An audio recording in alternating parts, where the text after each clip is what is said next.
Welcome guys, welcome to my channel 4 monkeys. అయితే ఇవాళ మా అన్న కైట్ ఎగరేయడానికి వచ్చాడు. ఎండ వల్ల కళ్ళు అంతా ఇట్లా వచ్చేస్తుంది గైస్. స్పెట్స్ మా అన్న దగ్గర ఉన్నాయి. అయితే ఇప్పుడు మా అన్న ఎంత పైకి ఎగిరేసిండు. ఇది ఫస్ట్ టైం అని అయితే కాదు, ఫస్ట్ టైం ఎగిరేసిండే ఈ ఇయర్లోనే ఫస్ట్ టైం ఎగిరేసిండే. అప్పుడు నేను వీడియో తీయలేదు, ఇప్పుడు తీస్తున్నా గైస్. ఇది మకర సంక్రాంతి ఇవాళ. అదిగోండి ఇంకో కైట్ పెయింట్స్ కోసం వస్తుంది అనుకుంటా, చూపిస్తాను నాకండి గైస్. 1 minute guys. మళ్ళీ వీడియోని అయితే స్టార్ట్ చేస్తా గైస్.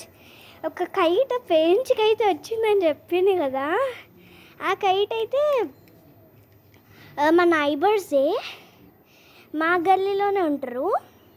అయితే వాళ్ళకి ఏమైంది, వాళ్ళు కార్ చేయడానికి వచ్చినట్టు. అయితే వాళ్ళు కార్ చేయడానికి వచ్చినప్పుడు ఇమీడియట్గా మాంజా మధ్యలో నుంచి కట్ అయిపోయి మా ఇంట్లో పడ్డది. ఇక 2 కైట్లు వచ్చేసినాయి గైస్, చూపిస్తారండి. మాంజా కూడా వచ్చింది, స్ట్రాంగ్ మాంజా.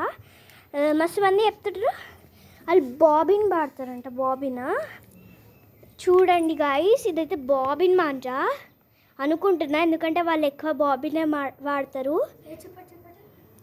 చూడండి గైస్, బాబిన్ ఇది అయితే మాంజా గైస్. కైట్ కూడా చూపిస్తా గైస్. గాయస్ కైట్ అయితే చినిగిపోయింది, దానికి టేప్ వేసి వాడుతున్నట్టున్నారు. ఇదిగోండి గాయస్, ఆగండి. పేపర్ కైట్ గాయస్, ఇది పేపర్ కైట్. పాపం వాళ్ళు ఎప్పుడు చూసినా అంటే ఇట్లా ఎక్కువ గల్లీలు ఉన్న వాళ్ళనే అటాక్ చేస్తారు అన్నట్టు. ఇప్పటికీ మావి 3-4 కైట్స్ వరకు కాట్ చేసేసారు.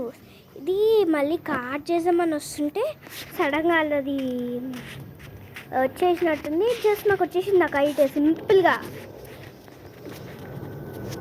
అస్సలు అనుకుని ఉంటారు గాయస్ వాళ్ళైతే. పాపం గాయస్ ఎప్పుడు చూసినా కాట్ చేస్తూనే ఉంటారు. అలా బాబిన్ మాంజా ఫుల్ స్ట్రాంగ్.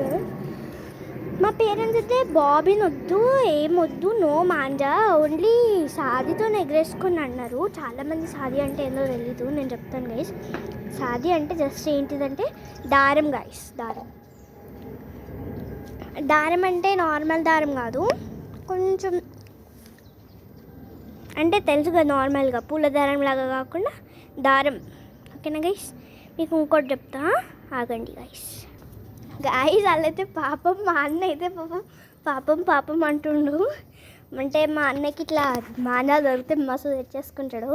మా కజిన్ ఒక ఆయన ఉంటాడు, ఆర్యన్ అని. అయినా కూడా సేమ్, ఒకవేళ వాళ్ళు కైట్ కొనుక్కొచ్చిందంటే ఆ కైట్ని ఎవరైనా కాట్ చేసినా సడన్గా దిగిపోయినా అది సరౌండింగ్స్లోనే పడుతుంది అనుకుంటా.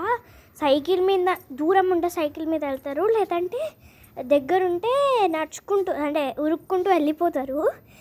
మేము ఒకసారి రీసెంట్గా ఊరికి వెళ్ళిండే, అప్పుడు కైట్ ఎగిరేసిరు.